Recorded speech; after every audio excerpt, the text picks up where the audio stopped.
Assalamualaikum warahmatullahi wabarakatuh. Perkenalkan, nama saya Ahmad Eka Febriansa. Di video ini saya akan menjelaskan tentang strategi komunikasi dan negosiasi bisnis dengan studi kasus Riceball Mama Onya.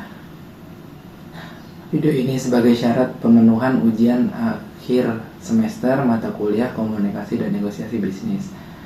Langsung saja kita ke materinya. Yang pertama, apa sih itu komunikasi dan negosiasi bisnis dan kenapa komunikasi dan negosiasi itu penting? Komunikasi dan negosiasi penting itu pertama karena membangun kepercayaan. Pesan seperti cita rasa rumahan harus dikomunikasikan secara konsisten agar tercipta kedekatan emosional dengan konsumen. Kedua, negosiasi sumber daya. Sewa tempat, harga bahan baku, hingga kontrak kerjasama membutuhkan negosiasi agar biaya tetap efisien. Ketiga, ada koordinasi tim. Instruksi yang jelas dan komunikasi dua arah menjaga kelancaran operasional, terutama saat jam sibuk. Terakhir, hubungan jangka panjang. Negosiasi win-to-win dengan pemilik ruko, supplier, dan pelanggan menjaga keberlanjutan usaha. Di sini ada profil usaha dari Riceball Mama Onya. Pemilik usaha yaitu Sonya Suci, lokasinya berada di Jalan Puri Cendana, Tambun Selatan, Bekasi. Untuk jam operasionalnya itu dari jam 6 pagi hingga jam 5 sore. Untuk karyawan dari Riceball Mama Onya ini ada 3 karyawan. Yang pertama di bagian dapur, pelayanan, dan packing. Siapa sih pihak yang berinteraksi di dalam usaha Riceball Mama Onya ini? Yang pertama pasti ada pemilik usaha, itu sebagai pengambil keputusan dan pengarah strategi. Kedua ada karyawan sebagai pelaksana operasional hariannya. Terus ada pemilik ruko atau supplier, mitra sumber daya seperti tempat dan bahan baku. Terus terakhir ada pelanggan, penerima nilai dan sumber pendapatan dari Riceball Mama Onya itu. Di sini peta stakeholder dan kebutuhan komunikasi. Pertama, stakeholdernya itu karyawan, kebutuhan komunikasinya, instruksi yang jelas dan motivasi kerja tim. Pendekatan yang digunakan itu seperti briefing pagi, komunikasi terbuka, dan tugas yang fleksibel. Terus kedua, stakeholder seperti pemilik ruko. Kebutuhan komunikasinya itu seperti kepastian dan kepercayaan pembayarannya. Pendekatan yang digunakan itu berupa negosiasi kontrak sewa, komunikasi tepat waktu. Terus stakeholder supplier bahan baku. Kebutuhan komunikasinya kejelasan volumenya dan jadwal pemesanannya.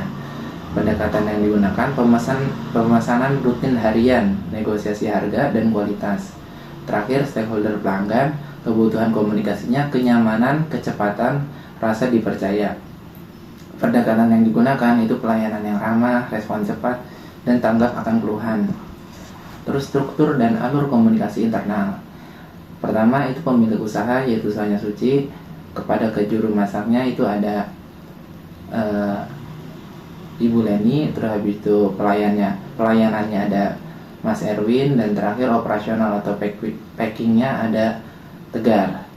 Siklus komunikasi hariannya yang pertama pasti briefing pagi, arahan tugas, dan target harian. Kedua, koordinasi saat sibuk, komunikasi yang cepat dan saling bantu antar bagian. Ketiga, evaluasi malam, umpan balik hasil penjualan hari ini dan operasionalnya itu dievaluasi untuk menjadi lebih baik lagi di hari-hari setelahnya. Strategi komunikasi dan pemasaran itu dari Riceball Mama Onya itu rasa masakan rumah praktis untuk aktivitasmu. Pendekatan emosional ini membangun kedekatan dan membedakan Mama Onya dari kompetitor bergaya modern. Komunikasi langsungnya, lokasi strategis di tepi jalan raya, spanduk dan banner sebagai media informasi visual. Terus ada komunikasi digital, pemesanan via platform online delivery memperluas jangkauan tanpa tatap muka. Komunikasi dari mulut ke mulut, itu kualitas rasa dan pelayanan ramah mendorong rekomendasi antar pelanggan. Negosiasi sewa tempat usaha, menerapkan prinsip negosiasi win-to-win dengan pemilik ruko. Pertama, kepentingan pemilik ruko.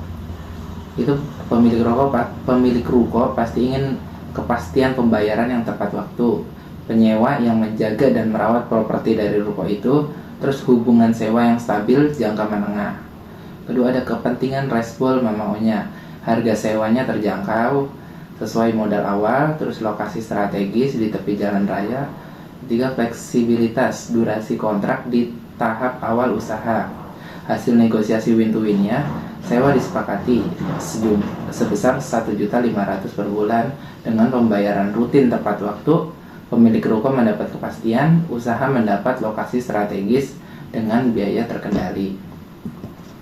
Terus negosiasi dengan supplier bahan baku. Ini untuk menjaga kualitas dan efisiensi biaya melalui hubungan pemasok yang baik. Pemesanan rutin harian. Volume pembelian harian yang konsisten menjadi nilai tawar untuk mendapatkan harga lebih baik.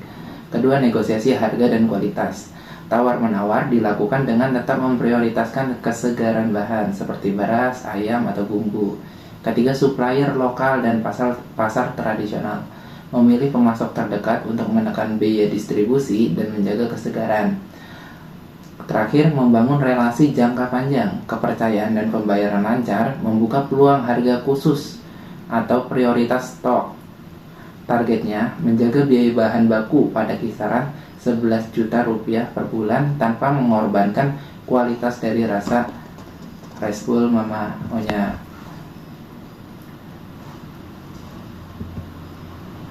Terus komunikasi dan koordinasi dengan karyawan. Kolaborasi tim yang fleksibel dan komunikatif itu seperti apa sih? Pertama, instruksi yang jelas. Briefing singkat setiap pagi memastikan setiap karyawan memahami target dan tugas hariannya. Kedua, fleksibilitas dan saling bantu.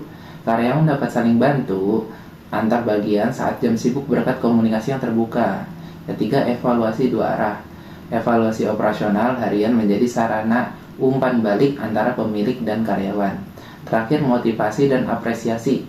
Komunikasi yang suportif menjaga semangat kerja tim meski beban kerja tinggi. Terus, mengelola komunikasi dengan pelanggan. Layanan yang responsif membangun loyalitas jangka panjang. Pertama, sambut dan terima pesanan. Kedua, layani dengan cepat dan ramah. Ketiga, tanggapi keluhan dengan baik. Terakhir, kumpulkan umpan balik. Prinsip utamanya, komunikasi yang jujur, ramah, dan responsif terhadap keluhan mengubah pelanggan baru menjadi pelanggan setia. Di sini ada analisis SWOT, perspektif komunikasi dan negosiasinya. Membaca kekuatan dan tantangan usaha dari sisi relasi dan pesan bisnis. Pertama ada strength, yaitu kekuatan pesannya, rasa rumahan, mudah dikomunikasikan, dan relate dengan target pasar. Kedua, tim kecil memudahkan koordinasi langsung, itu kekuatannya. Terus kelemahannya, brand baru, belum punya pengalaman negosiasi dengan mitra besar. Kedua, keterbatasan SDM untuk komunikasi promosi lebih intensif. Terus ada opportunities, media digital membuka kanal komunikasi pemasaran murah. Kedua, loyalitas pelanggan bisa dibangun lewat komunikasi personal. Terakhir ada trades, kompetitor bermodal besar lebih leluasa bernegosiasi harga dan promosi. Terus habis itu ada kegagalan komunikasi saat komplain bisa merusak reputasi dari Red Bull Mamahonya. Dampak negosiasi terhadap keuangannya. Efisiensi biaya hasil negosiasi mendukung proyeksi laba. Seperti contohnya ini 16 juta rupiah itu investasi awal, hasil kalkulasi kebutuhan sewa dan peralatan. Terus ada 11 juta rupiah itu biaya bahan baku bulanan. Per bulan itu biaya bahan bakunya dari Red Bull Mamahonya itu 11 juta rupiah. Ditekan lewat negosiasi supplier. Terus estimasi laba kotor per bulan berkat efisiensi biaya itu ada sebesar 13 juta rupiah. Kesimpulannya, komunikasi dan konsisten dan negosiasi yang adil menjadi fondasi keberlanjutan Red Bull Mamahonya. Komunikasi pemasaran seperti pesan rasa rumahan yang konsisten membangun kedekatan dengan konsumen. Negosiasi sumber daya seperti sewa tempat dan bahan baku dikelola lewat negosiasi win to win untuk efisiensi biaya. Terakhir, ketiga, koordinasi internal. Komunikasi dua arah dengan tim menjaga kelancaran operasional hariannya. Terakhir, loyalitas pelanggan. Respon cepat dan tanggap keluhan mengubah pembeli menjadi pelanggan setia. Sekian presentasi dari saya, kurang lebihnya mohon maaf. Wassalamualaikum warahmatullahi wabarakatuh.